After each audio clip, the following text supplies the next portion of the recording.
What up, everybody? This is Mark from Suicide Silence. And this is Brian Fair from Shadows Fall. This is Trevor Sternad from the Black Dahlia Murder here.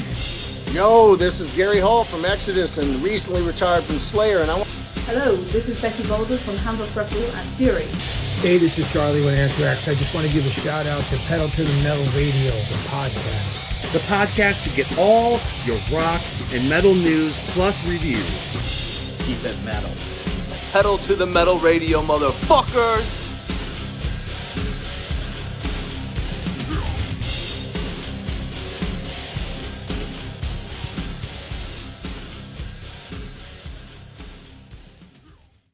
Welcome, everybody, to another exciting edition of 5 Minutes or Less.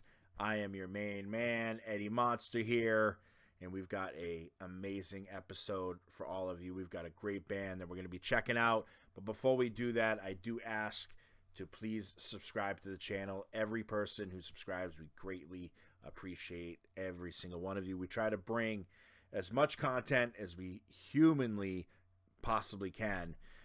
We've got a great one for you on 5 Minutes or Less. That's right. We are checking out a band that admittedly I didn't follow from the beginning. And if it wasn't for a friend of mine, I probably would have never probably followed them since. But a good friend of mine one day was talking to me and said, "Have you ever checked out Rivers of Nihil?" And I was like, "No, I have not." And he's like, "Well, you need to. They're badass." Well, the band has just released their 5th studio album. That's right. It's the self-titled. And there was a lot behind this record that the band had to prove. One, they lost their lead singer, who was there for a long, long time, 13 years. It's their 5th album. They also had to get a new rhythm guitarist. His name is Andy Thomas. And Andy actually teams up with Adam Biggs, who now takes over vocal duties, right? So both of these guys are providing vocals for this album. Rivers of Nihil, what can I say about them? They are melodic death metal or progressive death metal, whatever you want to call them. To me, ever since listening to them, they are a band that intrigues me to want to listen. And this one is definitely no different. I saw a lot of people kind of complain here and there, saying how they thought the first half of the album was the strongest. And while I do agree with that, the first half of the album is probably the strongest, but I don't think the rest of the album is that bad. A couple tracks towards the end are like probably the reason they feel this way, but it doesn't mean that they're bad. They're just not as great as the rest of the record.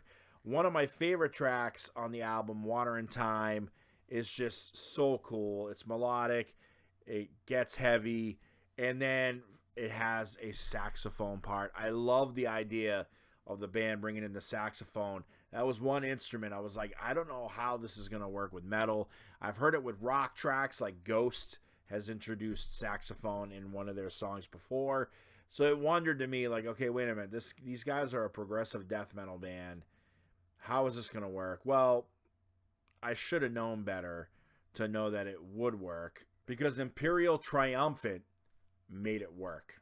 So why couldn't the Rivers of Nihil do the same exact thing? And they do just that. Water and Time, Despair Church, Dustman, even the opening track, all of them are so freaking good. One of the tracks that I saw a little bit of a flack about was American Death.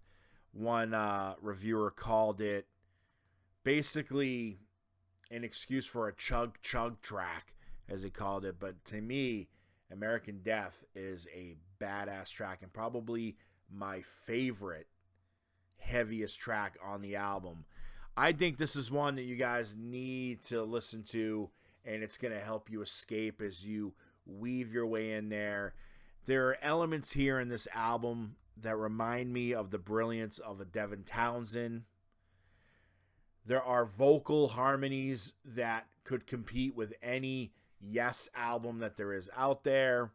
And there are arrangements that remind me so much of Goblin and so many other great progressive bands. This is a complete album.